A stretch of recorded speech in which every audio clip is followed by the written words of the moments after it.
Hello students, a very warm good morning to all of you. Dear student, आज इस lecture में हम बात करने वाले हैं कंपाउंड्स ऑफ हाइड्रोजन यानी कि हाइड्राइड्स के बारे में बात करने वाले हैं। तो बच्चे अगर हम बात करें हाइड्राइड्स होते क्या हैं, देखिए हमें मालूम है हाइड्रोजन बहुत सारे एलिमेंट्स के साथ कंबाइन करता है, मेटल के साथ भी कंबाइन करता है, नॉन मेटल के साथ भी कंबाइन करता है। और जब हाइड्रोजन मेटल और नॉन मेटल यानी कि एलिमेंट्स के साथ कंबाइन करता है तो बहुत सारे बाइनरी कंपाउंड्स की फॉर्मेशन करता है और उन्हीं बाइनरी कंपाउंड्स को क्या बोला जाता है, दे आर कॉल्ड हाइड्राइड्स। तो अगर हम बात करें बता hydrides, that is hydrogen combined with large number of elements to form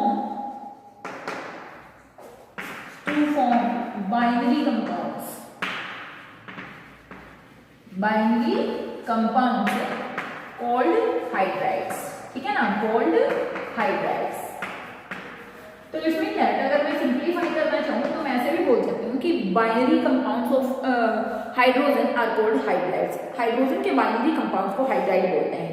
अगर आप जनरल फॉर्मूला देखना चाहें तो आप कह सकते हैं NHX इनका जनरल फॉर्मूला होता है, जहाँ पर M एलिमेंट को रिप्रेजेंट कर रहा है और हाइड्रोजन को रिप्रेजेंट कर रहा है और X किसको रिप्रेजेंट कर रहा है, नंबर ऑफ हाइड्रोजन को रिप्रेजेंट कर रहा है।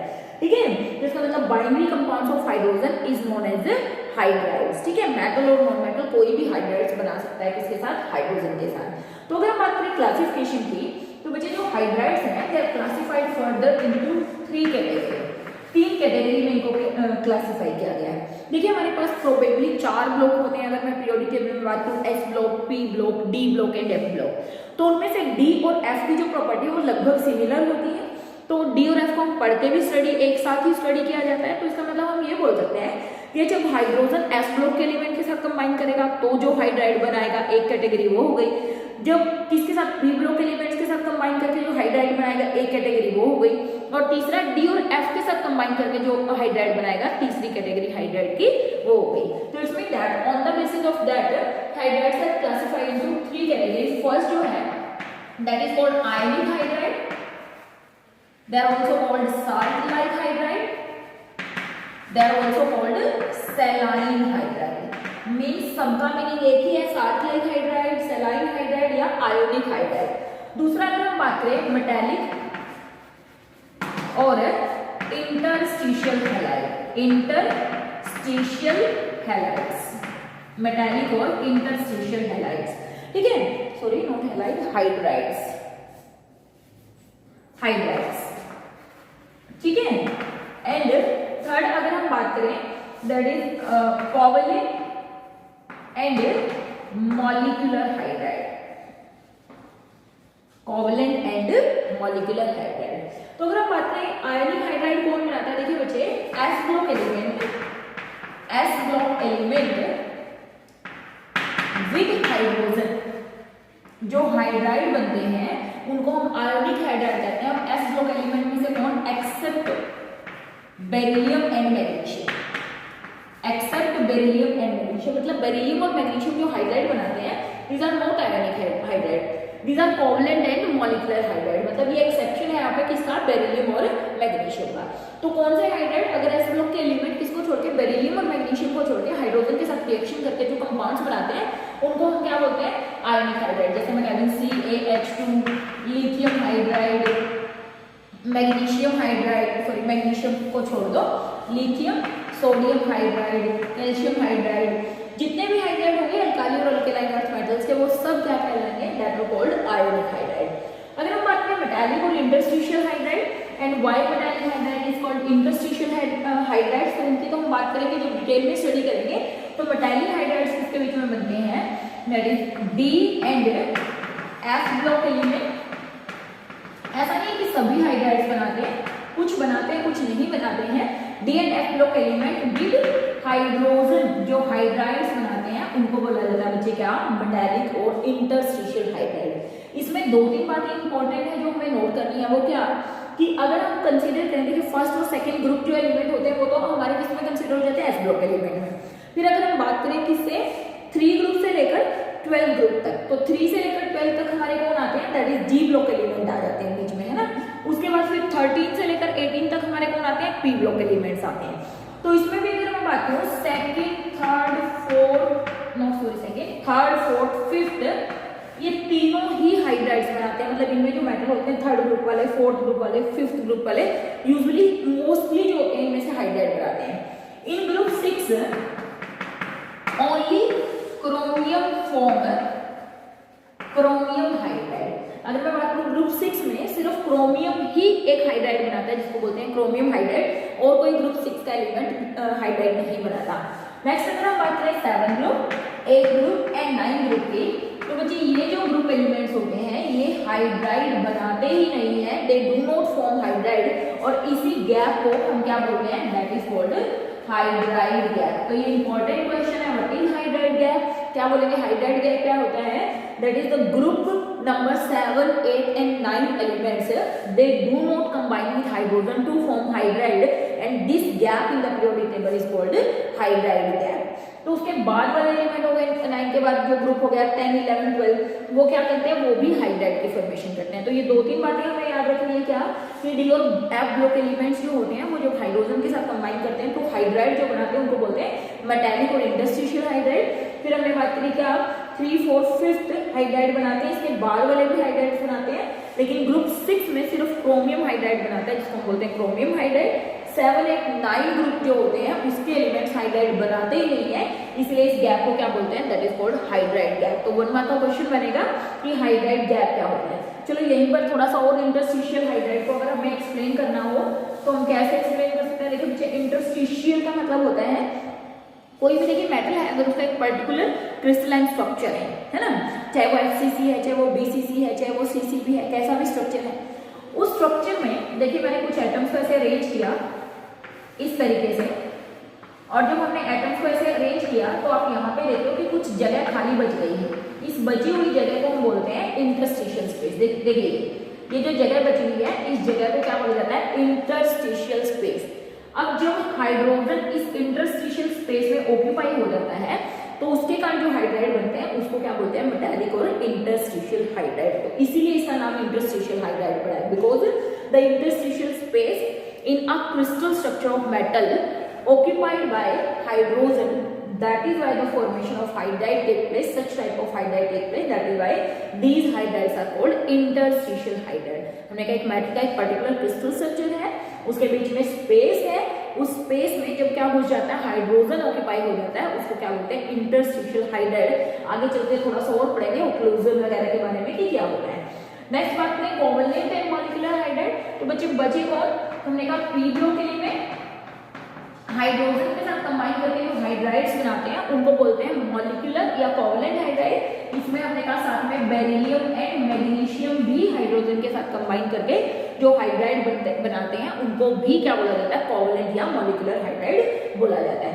तो दिस इज ऑल अबाउट, आगे चल के इनकी बात करेंगे, प्रॉपर्टीज की बात करेंगे, डिटेल में स्टडी करते हैं आप किसकी, 1 बाय 1। सबसे पहले बात करते हैं आयोनिक हाइड्राइड क्या है और उनकी प्रॉपर्टीज क्या है। तो सबसे पहले binary compound of hydrogen is called hydride. पहली बात binary compound of hydrogen is called hydride.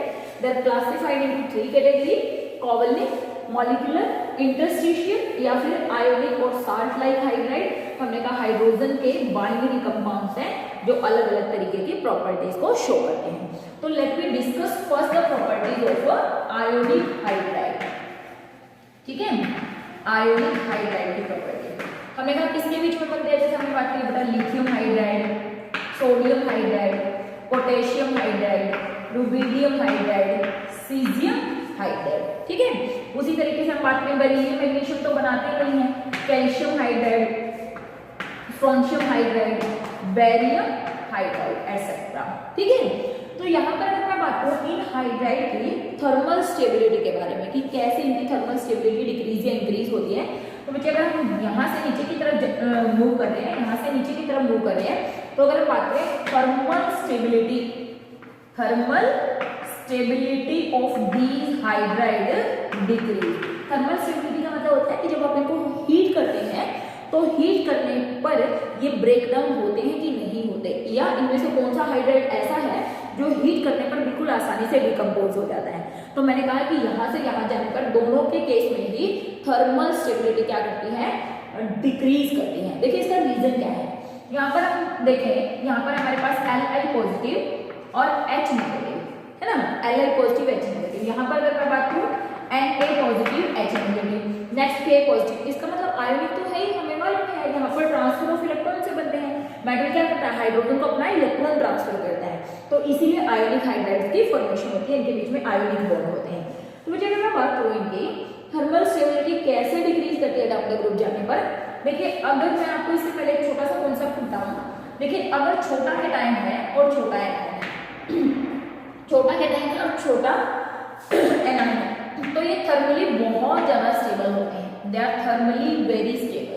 ठीक है, सीधी सी बात आप ये मान सकते हो कि जब दो छोटे छोटे फैमिली मेंबर हैं, कैटायन भी छोटा है एनायन भी छोटा है, दोनों की नेचर एक जैसी है, तो उनके बीच में जो बॉन्ड बनेगा वो सबसे ज्यादा स्टेबल बॉन्ड बनेगा। ये भी बोल सकते हो कि यहाँ की बॉन्ड लेंथ जो होगी वो छोटी होगी, अगर बॉन्ड लेंथ छोटी होगी तो बॉन्ड डिसोसिएशन एंथैल्पी ज्यादा होगी, और बॉन्ड डिसोसिएशन एंथैल्पी अगर ज्यादा होगी तो थर्मल स्टेबिलिटी क्या होगी, ज्यादा होगी, क्योंकि बॉन्ड को तोड़ने में ज्यादा एनर्जी की रिक्वायरमेंट होने वाली है। तो अब जब यहाँ से यहाँ मूव करें, देखिए अगर मैं बात करूँ लिथियम छोटा H नेगेटिव का साइज, फिर हमने कहा सोडियम के केस में सोडियम का साइज थोड़ा सा बड़ा हो गया, इसका तो साइज अभी भी इतना ही है। फिर नेक्स्ट हमने कहा पोटेशियम का साइज थोड़ा सा और बड़ा हो गया, H का तो अभी भी उतना ही है। लास्ट पर चले गए, हमने कहा ये सीजियम है, इसका साइज बहुत बड़ा और हाइड्रोजन छोटा ही है। तो यहाँ से यहाँ जाने पर साइज ऑफ कैटायन बढ़ रहा है, साइज ऑफ कैटायन बढ़ रहा है। अगर कैटायन का साइज बढ़ रहा है तो बेटा सीधी सी बात ये है कि ये जो बॉन्ड लेंथ है वो क्या हो रही है, इंक्रीज।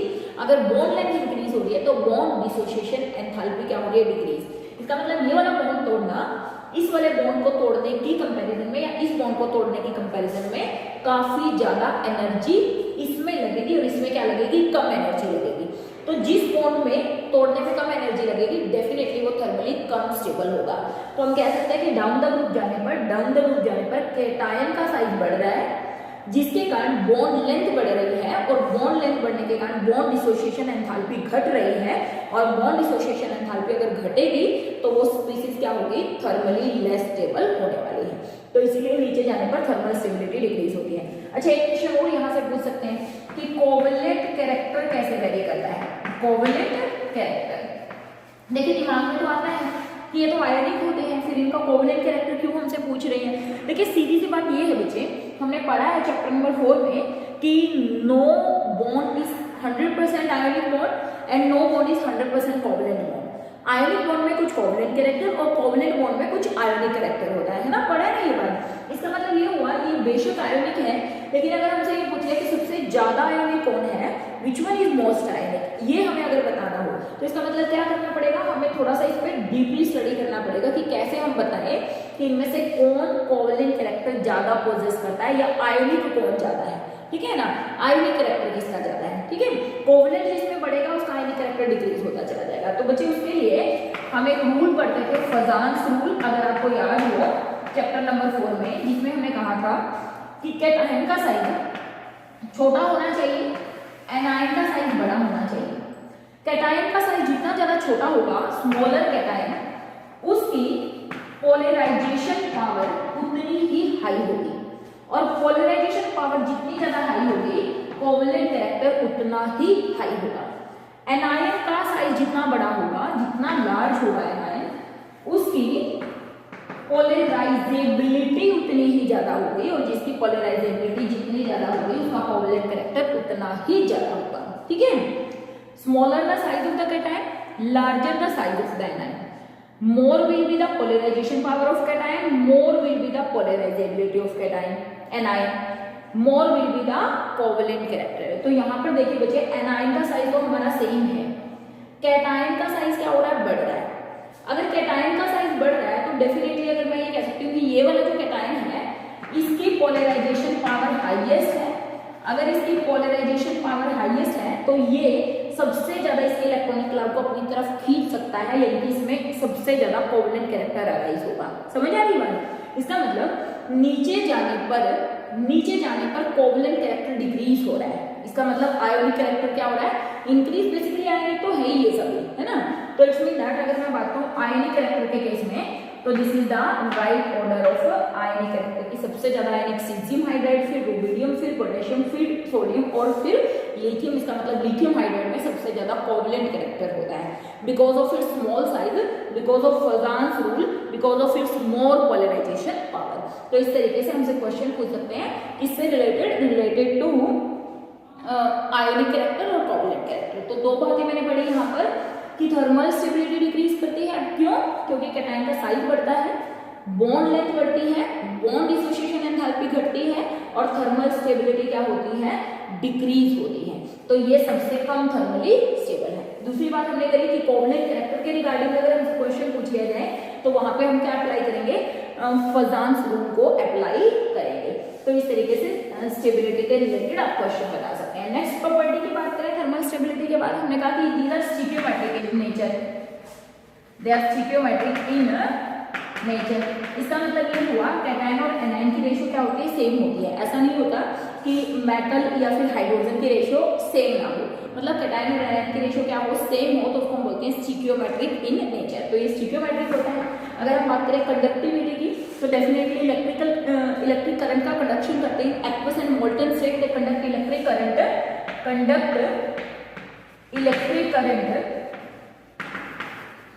इन एक्वस और मोल्टन स्टेट। थर्मली हमने बात करें कि बहुत ज्यादा स्टेबल होते हैं, but instead of that heat करने पर लिथियम हाइड्राइड को छोड़कर हीट करने पर सारे के सारे क्या करते हैं? डिकम्पोज हो जाते हैं, लिबरेटिंग हाइड्रोजन। अगर आप इनको क्या करते हो? हीट करते हो। तो लिथियम हाइड्राइड इसका मतलब सबसे ज्यादा थर्मली स्टेबल है, बाकी हाइड्राइड्स हीट करने पर क्या करते हैं? टूट जाते हैं, लिबरेटिंग हाइड्रोजन गैस। ठीक है, देन हम बात करें किस चीज की? Reaction with water. डेफिनेटली अगर आप क्या करेंगे? वाटर के साथ रिएक्शन करवा दें, जैसे हमने कहा सोडियम है, इसकी रिएक्शन हमने वाटर के साथ करवा दी, तो मैं मालूम है क्या बनेगा? मेटल हाइड्रोक्साइड की फॉर्मेशन होगी और क्या होगी? हाइड्रोजन गैस यहाँ से लिबरेट होगी। और देखिए ये जो रिएक्शन होती है यहाँ से बहुत सारी हीट निकलती है, यानी कि रिएक्शन कैसी है? एक्सोथर्मिक रिएक्शन है। और देखिए बेटा होता क्या है यहाँ पर कि जब ये रिएक्शन होती है तो ये जो हाइड्रोजन होती है, जो कि हमने कहा काफी कंबस्टिबल है, ये क्या करती है? हीट को एब्जॉर्ब कर देती है और जलना शुरू कर देती है, मतलब काफी ज्यादा अमाउंट में हीट यहाँ से प्रोड्यूस होती है। और देखिए अगर बात करें हम यहाँ से कि अगर ये आग यहाँ पर लग गई है, इसके कारण ड्यू टू एक्सोथर्मिक रिएक्शन के कारण अगर हम ये आग बुझाना चाहते हैं तो डेफिनेटली आप यहाँ पर CO2 यूज नहीं कर सकते हैं। इसका रीजन ये है कि जो मेटल हाइड्राइड्स है ये इस कार्बन डाइऑक्साइड को क्या कर देते हैं? रिड्यूस कर देते हैं। तो मतलब यूजुअली जब हमें फायर की सप्लाई करनी पड़ती है, मतलब आग बुझानी अगर हमें होती है, तो यूजुअली हम क्या करते हैं? CO2 यूज करते हैं, CO2 स्प्रिंकल करते हैं वहां पर, ताकि एयर की सप्लाई और ऑक्सीजन की सप्लाई क्या करे? एटमॉस्फेयर से कट हो जाए। लेकिन यहाँ पर CO2 यूज नहीं किया जा सकता है, क्यों? क्योंकि हमने कहा जो मेटल हाइड्राइड्स होते हैं इस CO2 को क्या कर देते हैं? रिड्यूस कर देते हैं, और जो आग है बल्कि और ज्यादा एक्सप्लोजिव हो जाती है। तो ऐसी आग को बुझाने के लिए किसका यूज किया जाता है? सैंड का यूज किया जाता है, जो कि एक काफी स्टेबल सॉलिड है, ठीक है ना, थर्मली काफी स्टेबल सॉलिड है। तो ऐसी आग को बुझाने के लिए किसका यूज किया जाता है? सैंड का यूज किया जाता है। अगर हम बात करें डेंसिटी के बारे में, ऐसे हाइड्राइड जो होते हैं इनकी डेंसिटी नॉर्मल मेटल से हायर होती है। और देखिए इसका रीजन क्या होता है? क्योंकि हाइड्रोजन क्या करती है? मान लीजिए किसी का भी मेटलिक स्ट्रक्चर है, उस मेटलिक स्ट्रक्चर में हाइड्रोजन क्या हो गई? बीच में से ऑक्यूपाई हो गई कहीं पर। लेकिन जब ये हाइड्रोजन ऑक्यूपाई होती है, क्योंकि मेटल का साइज तो क्या होता है? बड़ा होता है। अल्काली और अल्केलाइन अर्थ मेटल के एटम का साइज क्या होता है? बड़ा होता है। अब साइज बड़ा होने के कारण उनके बीच में जो स्पेस होती है, इंटरस्टिशियल स्पेस, वो भी बड़ी होती है। उस इंटरस्टिशियल स्पेस में छोटा सा हाइड्रोजन जब ऑक्यूपाई हो जाता है तो स्ट्रक्चर एक्सपेंड नहीं करता है। लेकिन हमें मालूम है डेंसिटी क्या होती है? Mass by volume. वॉल्यूम तो सेम रही, लेकिन मास क्या हो गया? इंक्रीज। इसलिए डेंसिटी भी क्या हो जाती है? Increase, because why the density is higher than the normal metal? Because when hydrogen occupy the interstitial space in the ionic solid, they do not increase the volume, मतलब क्रिस्टल स्ट्रक्चर एक्सपेंड नहीं करता। अगर crystal structure expand नहीं करेगा तो volume तो उतनी ही है, लेकिन मास क्या हो रहा है? इंक्रीज, क्योंकि कुछ हाइड्रोजन एंट्रैप हो रही है इंटरस्टिशियल स्पेस में, तो उसके कारण डेंसिटी क्या हो जाती है? इंक्रीज हो जाती है। Density of such type of solids क्या हो जाती है? हायर हो जाती है। ठीक है, तो ये बातें थोड़ी सी ध्यान में रखनी है कि मेटल हाइड्राइड्स थर्मली स्टेबल होते हैं। अच्छा, हीट की अगर हम बात करें, हमने कहा लिथियम हाइड्राइड को छोड़ के बाकी सभी हाइड्राइड्स हीट करने पर हाइड्रोजन गैस लिबरेट करते हैं, ठीक है। लिथियम हाइड्राइड थोड़ा सा थर्मली ज्यादा स्टेबल होता है, अभी बात भी करी हमने कि नीचे जाने पर थर्मल स्टेबिलिटी क्या करेगी, डिक्रीज करेगी, ठीक है। एक छोटी सी बात और हम यहाँ पर देख सकते हैं कि जैसे लिथियम का हाइड्राइड है, अगर लिथियम के हाइड्राइड रिएक्शन आप Al2Cl6 से करवाते हैं, यानी कि डाइमर ऑफ एल्यूमिनियम क्लोराइड, ठीक है, एल्यूमिनियम क्लोराइड का AlCl3 का डाइमर है, तो बच्चे यहाँ से लिथियम एल्यूमिनियम हाइड्राइड की फॉर्मेशन होती है। किसकी फॉर्मेशन होती है? लिथियम एल्यूमिनियम हाइड्राइड की फॉर्मेशन होती है, और यहाँ पर यूजुअली लिथियम क्लोराइड यहाँ से लिबरेट हो जाता है, और ये जो लिथियम एल्यूमिनियम हाइड्राइड बनता है बच्चे, ये बहुत ज्यादा स्ट्रॉन्ग रिड्यूसिंग एजेंट है, वेरी स्ट्रॉन्ग रिड्यूसिंग एजेंट। जब आप ऑर्गेनिक केमिस्ट्री पढ़ना शुरू करेंगे तो LEH यानी कि लिथियम एल्यूमिनियम हाइड्राइड के बारे में आप पढ़ना शुरू करेंगे कि बहुत सारे रिएक्शंस में ये रिडक्शन का काम करता है, वेरी स्ट्रॉन्ग रिड्यूसिंग एजेंट। तो इसका मतलब लिथियम हाइड्राइड एल्यूमिनियम क्लोराइड के साथ रिएक्शन करके क्या बनाता है, बहुत स्ट्रॉन्ग रिड्यूसिंग एजेंट की फॉर्मेशन करता है। सिमिलरली अगर हम बात करें सोडियम हाइड्राइड, ये डाइबोरेन के साथ B2H6 के साथ यानी कि डाइमर ऑफ BH3 के साथ रिएक्शन करके यहाँ से किस चीज की फॉर्मेशन करता है, sodium borohydride, which is also a strong reducing agent, but इसकी कंपैरिजन में थोड़ा सा वीक होता है बट अच्छा है। तो कहने का मतलब ये हुआ कि ये जो हाइड्राइड्स हैं अल्काली या अल्केलाइन अर्थ मेटल के हाइड्राइड्स हैं, ये हाइड्राइड्स बहुत स्ट्रॉन्ग रिड्यूसिंग हाइड्राइड्स की फॉर्मेशन करते हैं, जो आगे चलते ऑर्गेनिक केमिस्ट्री में हम पढ़ते हैं कि ये बहुत ज्यादा आप बोल सकते हो अच्छे रिड्यूसिंग एजेंट है, जो काफी सारे ग्रुप्स को, एल्डिहाइड को, कीटोन्स को, इसमें अल्कोहल में एस्टर्स को, ये तो एस्टर को, एसिड क्लोराइड को, बहुत सारे ग्रुप्स को क्या करता है, रिड्यूस कर देता है।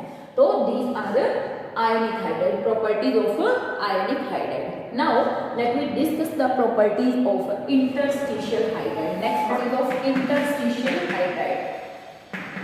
Interstitial hydride. देखिए बच्चे, मैंने ऑलरेडी आपको थोड़ा सा डिस्क्राइब किया था कि इंटरस्टिशियल हाइड्राइड इनको क्यों बोला जाता है, क्योंकि हमने कहा कि इंटरस्टिशियल जो स्पेस होती है उसमें हाइड्रोजन ऑक्यूपाई हो जाते हैं, इसलिए इनको क्या बोलते हैं, इंटरस्टिशियल हाइड्राइड बोलते हैं। और देखिए जब ऐसा होगा, यहाँ पर हमने बात करी, मैं किसी डी ब्लॉक एलिमेंट की बात करूँ कि उसका कोई क्रिस्टल स्ट्रक्चर है, मान लिया मैं बात कर रही हूँ टंगस्टन का स्ट्रक्चर है या किसी भी मेटल का स्ट्रक्चर है, ठीक है, तो उसके बीच में ये जो स्पेस होती है, ये स्पेस कंपैरेटिवली कम होती है। जब हाइड्रोजन यहाँ पर ऑक्यूपाई करता है तो ये क्रिस्टल स्ट्रक्चर एक्सपेंड हो जाता है, क्रिस्टल स्ट्रक्चर क्या हो जाता है, एक्सपेंड। जब मैंने बात करी थी किसी अल्केलाइन अर्थ मेटल हाइड्राइड या अल्काली अर्थ मेटल हाइड्राइड यानी कि आयनिक हाइड्राइड की, तब हमने बात करी थी कि स्ट्रक्चर एक्सपेंड नहीं होता, सिर्फ मास इंक्रीज करता है। लेकिन यहाँ पर देखिए जब हाइड्रोजन इसके बीच में ऑक्यूपाई होता है तो स्ट्रक्चर क्या हो जाता है, एक्सपेंड हो जाता है, और जब स्ट्रक्चर एक्सपेंड होता है तो डेंसिटी क्या होती है, मास बाय में वॉल्यूम। इसका मतलब वॉल्यूम क्या करती है, इंक्रीज कर जाती है। इंक्रीज मास भी करता है but increase in volume is much more than the increase in mass. Basically इनकी डेंसिटी क्या हो जाती है, डिक्रीज हो जाती है। इसका मतलब interstitial hydrides have lower density than the metal itself, यानी कि मेटल का जो स्ट्रक्चर है, मान लीजिए किसी डी ब्लॉक एलिमेंट का स्ट्रक्चर है, स्कैंडियम का है, टाइटेनियम का है, वेनेडियम का है, किसी का भी है, उसमें हाइड्रोजन, मैं बात करूँ कि वेनेडियम की जितनी डेंसिटी होगी, वेनेडियम की हाइड्राइड की डेंसिटी उससे क्या होने वाली है, कम होने वाली है, because of expansion of crystal structure when hydrogen occupy in the crystal structure. और क्योंकि ये इंटरस्टिशियल हाइड्राइड में घुस जाते हैं, इसलिए इनको क्या बोलते हैं, इंटरस्टिशियल हाइड्राइड बोलते हैं। देखिए बच्चे, मेटलिक हाइड्राइड है तो जो भी मेटल की प्रॉपर्टी है, they are hard, having high melting boiling point, high melting point and boiling point. अगर मैं पिछले हाइड्राइड की बात करूँ, देखिए वो भी हार्ड होते हैं, यूजुअली मेल्टिंग बॉइलिंग पॉइंट उनके भी क्या होते हैं, हाई होते हैं, ठीक है ना, लस्चरस होते हैं, ठीक है, मेलेबल होते हैं, ठीक है, कंडक्टर होते हैं, हीट एंड इलेक्ट्रिक करंट। तो जो मेटल की प्रॉपर्टी होती है वो सब प्रॉपर्टीज ये लोग भी शो करते हैं, ठीक है। एक अच्छी टर्म यहाँ पर पढ़ेंगे, इंपॉर्टेंट टर्म यहाँ पे पढ़ेंगे। उससे पहले बात करते हैं कि these are non stoichiometric in ratio, they are non stoichiometric in ratio. देखिए बच्चे, नॉन स्टिकियोमेट्रिक इन रेशियो का मतलब ये होता है कि मेटल की, जैसे मैं कहती हूँ जर्कोनियम हाइड्राइड है ना, अब मैं कह रही हूँ कि मान लिया इसकी रेशियो और इसकी रेशियो सेम हो, यहाँ पे अगर मैं कह रही हूँ कि ये +1 है, ये -1 है, मान लिया मैं ऐसे बात करूँ, तो यहाँ पर मैं बात करूँ कि ये +1 तो है, लेकिन यहाँ पर जो हाइड्राइड है वो पूरे इसके ऊपर -1 चार्ज में, यानी कि ये दोनों की रेशियो 1:1 नहीं है, कैटायन और एनायन की रेशियो सेम नहीं है। नॉन स्टिकियोमेट्रिक हाइड्राइड्स क्या होते हैं, नॉन स्टिकियोमेट्रिक कंपाउंड्स क्या होते हैं, इसकी डिटेल स्टडी हम पढ़ते हैं जब हम क्लास 12th में पढ़ेंगे सॉलिड स्टेट के बारे में, क्योंकि वहीं पर हमें सारे क्रिस्टल स्ट्रक्चर के बारे में डीप स्टडी करने को मिलती है कि मेटल के क्रिस्टल स्ट्रक्चर कैसे होते हैं, FCC होते हैं, BCC होते हैं, किस तरीके का मेटल स्ट्रक्चर है, किस तरीके से इंटरस्टिशियल स्पेस में कुछ मेटल ऑक्यूपाई करने से डिफेक्ट्स आते हैं सॉलिड में, और किस तरीके से नॉन स्टिकियोमेट्रिक आप बोल सकते हो मेटल स्ट्रक्चर की फॉर्मेशन होती है, लैटिक्स की फॉर्मेशन होती है। तो यूजुअली अभी आप ये कह सकते हैं यहाँ पर कैटायन और एनायन की रेशियो सेम नहीं होती है, कैटायन और एनायन की रेशियो सेम नहीं होती है, that is why they are called non stoichiometric hydride, non stoichiometric hydride. तो इनकी रेशियो सेम नहीं होती है, ठीक है। नेक्स्ट अगर हम एक प्रॉपर्टी की बात करें that is called occlusion. Occlusion देखिए ये बहुत ज्यादा इंपॉर्टेंट प्रॉपर्टी है, इसका मतलब होता है absorption of gases on the surface of metal. Surface of metal, metal की सरफेस पर गैसेज का एब्जॉर्प्शन ओक्लूजन कहलाता है। देखिए मान लिया अब तक देखिए अगर मैं आपको छोटी सी बात बताऊं, हम पढ़ते आते हैं कि मेटल के साथ हाइड्रोजन ऐसे पढ़ते आते हैं कि रिड्यूसिंग एजेंट की तरह काम करते हैं। अगर आपको याद हो हम ऐसे पढ़ते हैं कि 12th क्लास में 10th क्लास में CH2 डबल बॉन्ड CH2, यहाँ पे लिख देते थे H2 और यहाँ पे लिख देते थे प्लेटिनम, निकल, पैलेडियम, ऐसे करके लिखते हैं ना कि हाइड्रोजन की डी ब्लॉक एलिमेंट किसकी तरह काम करती है, रिड्यूसिंग एजेंट की तरह काम करती है और डबल बॉन्ड में ऐड होकर सिंगल बॉन्ड बना देती है। तो यहाँ पे ये हाइड्रोजन आई कहाँ से, बेसिकली ये जो हाइड्रोजन होती है बेटा ये मेटल की सरफेस में एब्जॉर्ब हो जाती है। देखिए दो प्रोसेसेस होते हैं, एक होता है एब्जॉर्प्शन, एक होता है एब्जॉर्प्शन। सीधी सी बात करूं, जैसे ये चौक है, इस चौक को अगर मैंने इंक में डिप कर दिया, इंक में डिप करने से और इसको मैंने बाद में तोड़ के देखा तो आप देखेंगे जो इंक होगी वो सिर्फ बाहर वाली सरफेस पर आपको मिलेगी, लेकिन इंक में जो पानी है, जो लिक्विड है वो अंदर तक, मतलब चौक जब तोड़ेंगे नीचे से अंदर तक गीला मिलेगा, और जो डाई होगी यानी कि जो कलर होगा वो सिर्फ सरफेस पर मिलेगा।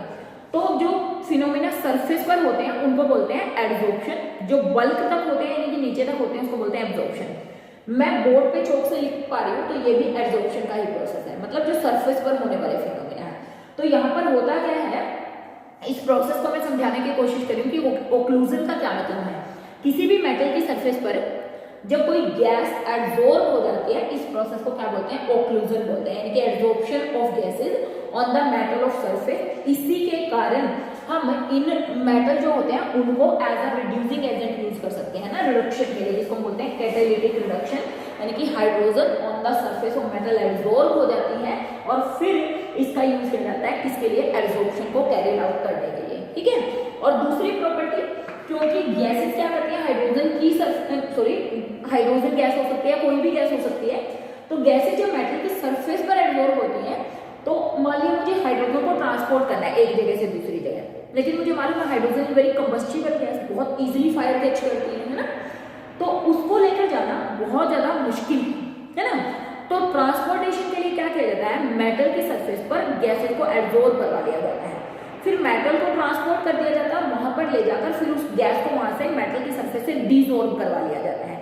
तो इसका मतलब आप ये बोल सकते हो as a source of gases भी इनको ट्रीट किया जा सकता है, मतलब गैसेस को ट्रांसपोर्ट करने के लिए as a source of storage of gases इस प्रोसेस को यूज किया जा सकता है। जैसे मैं अगर आपको बात करूं, पैलेडियम होता है कोलाइडल पैलेडियम, कोलाइडल पैलेडियम यानी कि आप बोल सकते हो फाइनली डिवाइडेड पैलेडियम, ठीक है। ये क्या करता है, इसकी सरफेस पर अगर हाइड्रोजन एब्जॉर्ब कर दी जाए तो ये अपने मास का 935 टाइम्स मोर हाइड्रोजन एब्जॉर्ब कर सकता है। मतलब कोलाइडल पैलेडियम क्या करता है, अपने सरफेस पर खुद के मास का 935 गुना और ज्यादा हाइड्रोजन एब्जॉर्ब कर सकता है। अब मान लिया मैंने पैलेडियम की सरफेस पर हाइड्रोजन एब्जॉर्ब करवाई, बहुत ज्यादा एब्जॉर्ब होगी, फिर पैलेडियम को ट्रांसपोर्ट किया, वहां पर जाकर पैलेडियम की सरफेस से उस गैस को डिसॉल्व करवा लिया, तो वहां से क्या हो गई, रिकवरी ऑफ हाइड्रोजन हो गई, है ना। तो इस तरीके से ये प्रॉपर्टी आप ये भी बोल सकते हो कि due to this property of occlusion, ये क्या है, स्टोरेज ऑफ गैसेस के लिए भी इनको यूज किया जा सकता है कि गैसेस को स्टोर करके फिर उसको ट्रांसपोर्ट कर दो from one place to another. ठीक है। तो कोलाइडल पैलेडियम अगर मैं बात करूं, सबसे ज्यादा कोलाइडल पैलेडियम, उसके बाद पैलेडियम, उसके बाद प्लेटिनम, फिर गोल्ड और उसके बाद निकल। अगर मैं यहाँ पे बात कर रही हूँ किस चीज की, कि ये इनमें से कौन सबसे ज्यादा ऑक्लूजन की प्रॉपर्टी शो करता है, तो सबसे ज्यादा कोलाइडल पैलेडियम करता है, फिर पैलेडियम करता है, फिर प्लेटिनम, फिर गोल्ड और फिर कौन करता है, निकल करता है किस चीज की प्रॉपर्टी, ऑक्लूजन को शो करने की प्रॉपर्टी। तो ये कुछ प्रॉपर्टीज है किसकी, इंटरस्टिशियल या मेटालिक हाइड्राइड, हमने कहा मेटल जैसे ही होते हैं, मेटल की प्रॉपर्टी शो करते हैं, डेंसिटी डिक्रीज हो जाती है, नॉन स्टिकियोमेट्रिक होते हैं रेशियो में, और ऑक्लूजन कि कोई गैस मेटल की सरफेस पर जब एब्जॉर्ब हो जाती है, इस प्रोसेस को ऑक्लूजन किया जाता है, कहा जाता है। और इसी प्रॉपर्टी के कारण गैसेस को ट्रांसपोर्ट करना है एक जगह से दूसरी जगह, तो हम क्या कर सकते हैं, ये प्रोसेस यूज कर सकते हैं। अच्छा, इसमें से कुछ बातें और मैंने ऑलरेडी पहले बता दी थी कि हाइड्राइड गैस क्या होता है, 7, 8, 9 वाले ग्रुप वाले एलिमेंट्स हाइड्रोजन के साथ हाइड्राइड की फॉर्मेशन नहीं करते, उसको हम क्या बोलते हैं, हाइड्राइड गैस बोलते हैं। 6 में सिर्फ क्रोमियम बनाता है, जिसको हम क्या बोलते हैं, क्रोमियम हाइड्राइड। तो this is all about the properties of interstitial hydride. अब बात करते हैं प्रॉपर्टीज ऑफ कोवलेंट और मॉलिक्यूलर हाइड्राइड के बारे में। मॉलिक्यूलर या कोवलेंट हाइड्राइड, कोवलेंट या मॉलिक्यूलर हाइड्राइड। देखिए बच्चे, कोवलेंट और मॉलिक्यूलर हाइड्राइड की बात हमने कहा, बेरिलियम और मैग्नीशियम बनाते हैं, प्लस साथ में S block, P block elements बनाते हैं। तो ये जो हाइड्राइड्स होते हैं वो फर्दर क्लासिफाई कर दिया गया है 3 कैटेगरीज में। मॉलिक्यूलर हाइड्राइड्स को फर्दर क्लासिफाई कर दिया गया, जिसमें 3 कैटेगरी में कौन कौन से, electron deficient hydride, electron deficient hydride, electron precise या इलेक्ट्रॉन एग्जैक्ट हाइड्राइड, या थर्ड इलेक्ट्रॉन रिच हाइड्राइड। नाम से ही आपको पता चलता होगा कि ऐसे हाइड्राइड जो इलेक्ट्रॉन में डेफिशिएंट हो, जैसे कि मैं बात करूं BH3 इलेक्ट्रॉन डेफिशिएंट हाइड्राइड है, AlH3 इलेक्ट्रॉन डेफिशिएंट हाइड्राइड है, जिनके पास पूरे 4 बॉन्ड भी बनाने के लिए नहीं है। तो ऐसे हाइड्राइड जिनमें डेफिशिएंसी ऑफ इलेक्ट्रॉन हो, उसको क्या बोलते हैं, इलेक्ट्रॉन डेफिशिएंट। इलेक्ट्रॉन प्रीसाइज या इलेक्ट्रॉन एग्जैक्ट हाइड्राइड, यानी कि ऐसे हाइड्राइड जिसमें पूरे हाइड्रोजन हमारे पास हो, यानी कि पूरे 4 बॉन्ड बनते हैं। तो कार्बन फैमिली के जितने भी हाइड्राइड है वो इलेक्ट्रॉन एग्जैक्ट हाइड्राइड है, मतलब ना उनके पास फालतू इलेक्ट्रॉन है ना उनके पास डेफिशिएंसी है। अगर हम बात करें, यानी कि ये बनाते हैं ग्रुप 14, ये बनाए जाते हैं ग्रुप 13, और अगर मैं बात करूं यहाँ पर 15, 16 और 17 ग्रुप जो एलिमेंट होते हैं वो बनाते हैं इलेक्ट्रॉन रिच हाइड्राइड। अगर मैं बात करूं जैसे नाइट्रोजन फैमिली की NH3, तो इसके पास एक पेयर ऑफ इलेक्ट्रॉन फालतू होता है, ठीक है। ऑक्सीजन का हाइड्राइड OH2, ऑक्सीजन के पास 2 पेयर ऑफ इलेक्ट्रॉन फालतू होते हैं। अगर मैं बात करूं किसका, हमारे जो फ्लोरीन है जैसे HF, HCl, तो इनके पास कितने होते हैं, 3 पेयर ऑफ इलेक्ट्रॉन फालतू होते हैं। तो ये क्या है, इलेक्ट्रॉन रिच, ये भी। तो ऐसे हाइड्राइड जिनके पास फालतू इलेक्ट्रॉन उनको बोलते हैं इलेक्ट्रॉन रिच, जिनके पास पूरे हो उनको हम बोलते हैं इलेक्ट्रॉन एग्जैक्ट या प्रीसाइज, और जिनके पास डेफिशिएंसी उनको क्या बोलते हैं, इलेक्ट्रॉन डेफिशिएंट हाइड्राइड। ठीक है, ये क्लासिफिकेशन होगी, इनको थोड़ा सा अच्छे से याद करना। और अगर मैं बात करूं जैसे इलेक्ट्रॉन रिच हाइड्राइड है, जैसे बेटा इसकी और इसकी हम बात करें, हमें मालूम है NH3 और OH2 की प्रॉपर्टीज के बारे में हमने कहा कि ये हाइड्रोजन बॉन्डिंग शो करते हैं, ये भी हाइड्रोजन बॉन्डिंग शो करते हैं। ड्यू टू हाइड्रोजन बॉन्डिंग, अगर मैं नाइट्रोजन फैमिली के हाइड्राइड जैसे नाइट्रोजन के बाद PH3, ASH3, BiH3 इनकी बात करूं, तो ये इन सब से मेल्टिंग बॉइलिंग पॉइंट क्या करता है, हाई शो करता है। रीजन होता है due to hydrogen bonding. Chapter 4 में हम अच्छे से डिटेल में कर चुके हैं। वाटर भी क्या है, गैसियस स्टेट में एग्जिस्ट ना करके लिक्विड स्टेट में एग्जिस्ट करता है, जबकि इसके नीचे वाले जो हाइड्राइड्स होते हैं ऑक्सीजन फैमिली के, ऑक्सीजन वाले को छोड़ के बाकी जो नीचे वाले हाइड्राइड्स होते हैं, जैसे कि SH2 यानी कि H2S लिख सकते हो, H2SE, ये कैसे होते हैं, गैसेस होते हैं, ये लिक्विड है। और लिक्विड होने का रीजन क्या था, ड्यू टू हाइड्रोजन बॉन्डिंग। तो ये लोग क्या करते हैं, हाइड्रोजन बॉन्डिंग शो करके हाईली पॉलीमेरिक स्ट्रक्चर्स की फॉर्मेशन करते हैं, इसीलिए हमने इनको क्या बोला, मॉलिक्यूलर और कोवलेंट हाइड्राइड की बात करी। तो बच्चे अगर हम बात करें फर्दर इनकी कुछ प्रॉपर्टीज की कि इनको कैसे आप प्रिपेयर कर सकते हो, सबसे बड़ी बात कि कैसे इनको प्रिपेयर किया जा सकता है। देखिए नेमिंग का भी थोड़ा सा कॉन्सेप्ट देख सकते हो, हालांकि नेमिंग कुछ खास एप्लीकेबल नहीं है, यूजुअली क्या करते हैं, जैसे फोस्फेट, फॉस्फोरिक एसिड है या फिर PH3 है, उसको क्या बोल देते हैं, फोस्फेन, ठीक है। NH3 को अजेन, NH3, PH3, वाटर हो गया ऑक्सीडेन, इसको H2O। मतलब यूजुअली आप ये लगा सकते हैं कि मेटल के पीछे ANE, जैसे ऑक्सीजन होता है उसके ऑक्सीडेन, एज अ वर्ड हम नाइट्रोजन के लिए यूज करते हैं तो एजेन। हालांकि ये नेम कॉमनली यूज नहीं किए जाते, इसको हम क्या बोलते हैं, PH3 फोस्फीन, इसको अमोनिया या अमोनिया ही बोलते हैं यूजुअली, और इसको वाटर या एक्वा वर्ड यूज करते हैं। तो ये नेम बहुत ज्यादा कॉमनली यूज नहीं है, बट इनका एक तरीका है कि इन केस में ऐसे आप नेम दे सकते हैं, सीलेन, SiH4 है तो सीलेन, है ना, इस तरीके से नाम दिया जा सकता है मैंने कहा, लेकिन बहुत ज्यादा कॉमनली यूज नहीं है। प्रिपरेशन की अगर मैं बात करूँ, देखिए कार्बन के हाइड्रोजन के साथ रिएक्शन कर दूँ तो डेफिनेटली CH4 बन जाएगा, सिलिकॉन की हाइड्रोजन के साथ रिएक्शन कर दूँ तो क्या बन जाएगा, SiH4 बन जाएगा, नाइट्रोजन की हाइड्रोजन के साथ रिएक्शन कर दूँ तो क्या बन जाएगा, NH3 बन जाएगा। हालांकि कुछ कंडीशंस रिक्वायर होगी, हीट, टेम्परेचर, प्रेशर वगैरह, लेकिन सिंपल मेटल की हाइड्रोजन के साथ रिएक्शन करके आप क्या बना सकते हो, मॉलिक्यूलर और कोवलेंट हाइड्राइड की फॉर्मेशन कर सकते हो, ठीक है। पहला मेथड यानी कि प्रिपरेशन ऑफ हाइड्राइड में फर्स्ट मेथड क्या है, by the reaction of metal या element with hydrogen lead to the formation of these hydrides. तो मेटल की रिएक्शन करवा दीजिए या नो मेटल की, मतलब एलिमेंट की रिएक्शन करवा दीजिए हाइड्रोजन से, तो हाइड्राइड बन जाएंगे। दूसरा मेथड कर सकते हो hydrolysis of binary compound, hydrolysis of binary compounds, ठीक है। बाइनरी जो कंपाउंड होते हैं उनका हाइड्रोलाइसिस करवा दो। जैसे मैं बात करूं मैग्नीशियम नाइट्राइड, एल्यूमिनियम नाइट्राइड, और आप ले सकते हो किसी का भी हाइड्राइड ले सकते हो, मैग्नीशियम फोस्फाइड, मैग्नीशियम फोस्फाइड। अब देखिए इनका हाइड्रोलाइसिस करवा दीजिए, मतलब रिएक्शन विद वाटर करवा दीजिए, रिएक्शन विद वाटर करवा दीजिए। तो देखिए यहाँ से क्या बनेगा, मैग्नीशियम नाइट्राइड का हाइड्रोलाइसिस करवाएंगे तो यहाँ से एक तो बन जाएगा मैग्नीशियम का हाइड्रोक्साइड और बन जाएगा साथ में अमोनिया, ठीक है। अगर आप एल्यूमिनियम नाइट्राइड का हाइड्राइड बनाना चाहते हैं तो एल्यूमिनियम हाइड्रोक्साइड और साथ में क्या बन जाएगा, NH3। अगर मेरे को मैग्नीशियम फोस्फाइड है तो यहाँ से बन जाएगा magnesium hydroxide plus PH3। Calcium carbide की जगह मैग्नीशियम कार्बाइड ले सकते हैं, Mg आप बोल सकते हो C2 या Mg4C2 ऐसे लिख सकते हो, चलो Mg4C2 ये ले लेते हैं, ठीक है। इसको अगर हमने हाइड्रोलाइज करवाया तो यहाँ से क्या बन जाएगा, मैग्नीशियम हाइड्रोक्साइड और साथ में क्या बन जाएगा, CH4।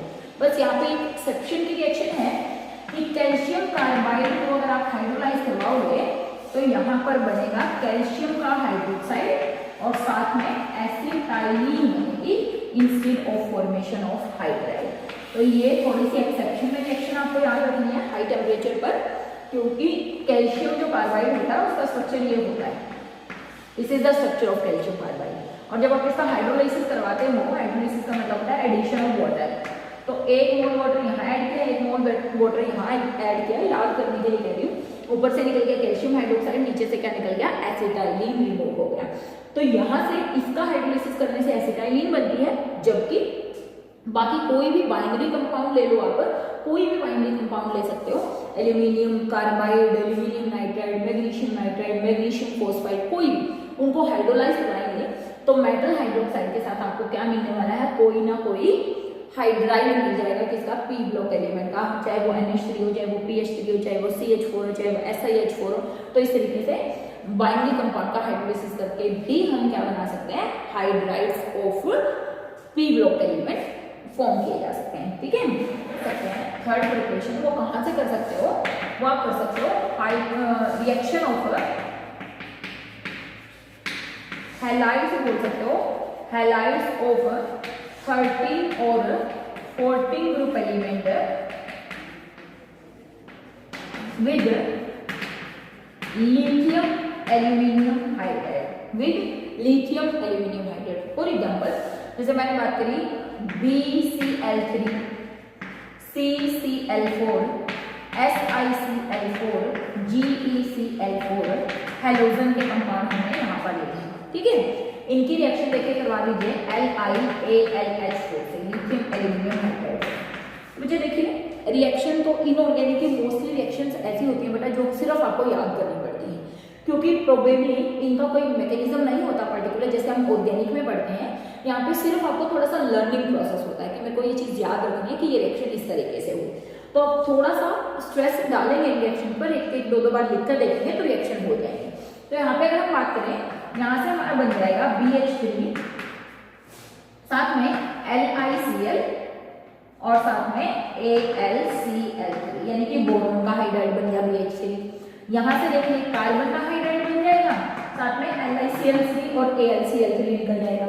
यहाँ से सिलिकॉन का हाइड्राइड बन जाएगा SiH4 plus LiCl plus AlCl3।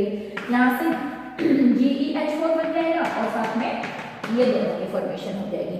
तो ये कुछ मेथड्स हैं जिनसे कि आप क्या कर सकते हो, इन हाइड्राइड्स की फॉर्मेशन कर सकते हो। हालांकि ऐसा नहीं है कि अगर आपको हाइड्राइड्स एक्सप्लेन करना आता है तो आपको ये सब reactions you have to write down, ऐसा कोई जरूरी नहीं है।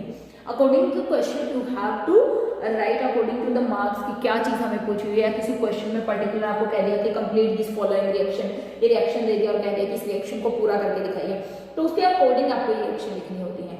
तो बाइनरी कंपाउंड का हाइड्रोलिसिस कर सकते हैं। बाइनरी कंपाउंड का हाइड्रोलिसिस बहुत इंपॉर्टेंट है। मैंने एक रिएक्शन लिख पाई कैल्शियम कार्बाइड वाली, वो बहुत ज्यादा इंपॉर्टेंट रिएक्शन है, बाकी तो नॉर्मल रिएक्शन है।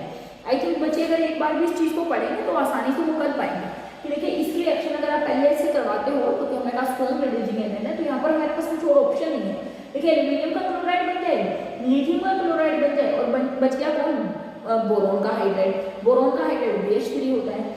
अगर मैं यहाँ पे CCl4 की बात करूँ तो यहाँ पे कार्बन और हाइड्रोजन के साथ कार्बन का हाइड्राइड बन जाए, लिथियम का क्लोराइड और एल्यूमिनियम का क्लोराइड बन जाए, सिलिकॉन का हाइड्राइड बन जाए, गैलियम का जर्मेनियम का हाइड्राइड बन जाए। तो इस तरीके से मतलब यूजुअली अगर आप इनका लिथियम एल्यूमिनियम हाइड्राइड के साथ रिएक्शन कराते हो तो हमें हाइड्राइड्स ऑफ 14, 15, 16 यूजुअली तो हमें ना P ब्लॉक एलिमेंट्स जो होते हैं उनके हाइड्राइड्स हमें मिल सकते हैं। तो usually this is all about these hydride. तो बच्चे ये सारे के सारे हाइड्राइड्स इंपॉर्टेंट हैं, इनमें से बीच में से क्वेश्चन आ सकते हैं। अगर मैं बोर्ड पॉइंट ऑफ व्यू से बात करूँ या आपके class exam point of view से बात करूँ तो हाइड्राइड्स इंपॉर्टेंट टॉपिक है। Write a short note on metal hydrides या write a short note on hydrides of hydrogen. तो आप उसके बारे में पढ़ लीजिएगा। अगर कुछ डाउट है तो कमेंट सेक्शन में आप डाउट पूछ सकते हैं। मिलेंगे नेक्स्ट लेक्चर में, तब तक हैव अ नाइस डे बच्चों।